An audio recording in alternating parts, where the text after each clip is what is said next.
আসসালামু আলাইকুম। আমি ইঞ্জিনিয়ার সৈয়দ মোহাম্মদ মোফাজ্জল। আশা করি আপনারা সকলেই ভালো আছেন। তো আজকে আপনারা যেটা দেখতে পাচ্ছেন এটা হচ্ছে আমাদের একটা প্রজেক্টে কলাম ঢালাই হচ্ছে। তো কলামগুলো হচ্ছে আমরা সম্পূর্ণ স্টোন চিপস দিয়ে ঢালাই দিচ্ছি। এটা হচ্ছে ১ম তলার যে ঢালাই। তো ১ম তলার কলাম ঢালাইয়ের সময় আমাদের একটু মেকানিজম এবং একটু ক্যালকুলেশন ভালোভাবে করে নিতে হয়।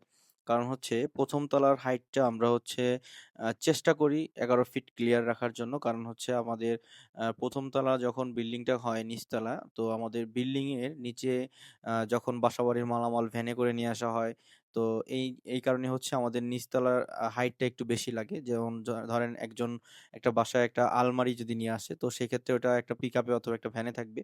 তো এই জিনিসটা যখন আমাদের আ নিচতলায় নিচতলা দিয়ে ঢুকবে তখন হচ্ছে এটার হাইটটা একটু বেশি লাগবে। কারণ হচ্ছে না হলে উপরের দিকে বেঁধে যাবে। তো এই কারণে হচ্ছে আমাদের ১ম তলার ছাদটা একটু হাইট বেশি দেওয়া হয় এবং এটা ক্যালকুলেশন করে কাজ করা হয়। তো এখানে দেখতে পাচ্ছেন যে আমাদের স আ কলামগুলো হচ্ছে ভালোভাবে বাইন্ডিং করে এরপরে হচ্ছে এখানে কলামগুলোকে চারদিকে বাঁশ এবং কাঠের সাপোর্ট দিয়ে এরপরে হচ্ছে এটাকে ঢালাই দেওয়া হচ্ছে এবং সঠিকভাবে সল করে সঠিক মেজারমেন্টে এটা স্ট্রেট ভাবে করে তারপর হচ্ছে আ ঢালাই দেওয়া হচ্ছে। মানে বাইন্ডিং করে তারপর ঢালাই দেওয়া হচ্ছে। তো এখানে আমরা যেহেতু কাঠের শাটার ইউজ করতেছি সেই ক্ষেত্রে আমরা এটাকে প্রত্যেকটা বোর্ড একদম সম্পূর্ণ ঢালাই একসাথে প্রত্যেকটা কলাম ঢালাই দিয়ে দিব। তো প্রথমত আমরা নিচের অংশ ঢালাই দিয়ে তারপর হচ্ছে উপরের অংশে ঢালাই দিব। তো আমরা এক সাইডে একটা বক্স আকারে এক সাইডে একটা শাটারিং ফাঁকা রেখেছি। তো এটা দিয়ে আমরা সম্পূর্ণ ঢালাই নিচের অংশে দিয়ে তারপর হচ্ছে উপরের অংশে বোর্ড সেট করে দিয়ে তারপরে আমরা উপরের অংশে ঢালাই দিব।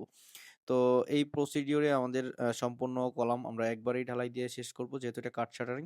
তো এই কাঠ শাটারিং এ আমাদের একবারেই ঢালাই দেওয়া সহজ এবং সুবিধাজনক। কারণ হচ্ছে ২য় বার কাঠের আ শাট আ ঢালাই যদি দিতে হয় মানে ২ ধাপে ঢালাই দিতে হয় সেক্ষেত্রে আমাদের এখানে একটু সমস্যার সৃষ্টি হয় এবং এটা সল এবং হচ্ছে স্ট্রেট রাখা কষ্টসাধ্য হয়ে পড়ে।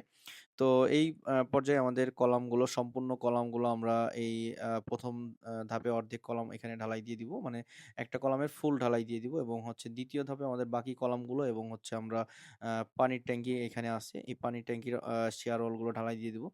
তো আমাদের এখানে ঢালাইয়ের যেই রেশিও এটা হচ্ছে 1:1.5:3 এই রেশিওতে আমরা স্টোন চিপস এর ঢালাই দিচ্ছি। তো স্টোন চিপস এর এই রেশিওতে আমাদের ৩৫০০ থেকে ৪০০০ এর মধ্যে পিএসআই আমরা পাবো।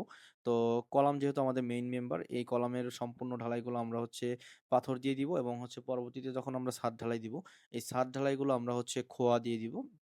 এটা ব্রিক চিপস এবং আ পিকেট এনে আমরা প্রজেক্টে ভেঙে তারপর হচ্ছে আমরা আ এই ব্রিক চিপস দিয়ে আমরা ছাদটা ঢালাই দিব। তো ছাদের ঢালাইয়ের যে রেশিও এটা হচ্ছে 1:2:4 থাকবে। এভাবেই আমাদের ডিজাইন করা হয়েছে।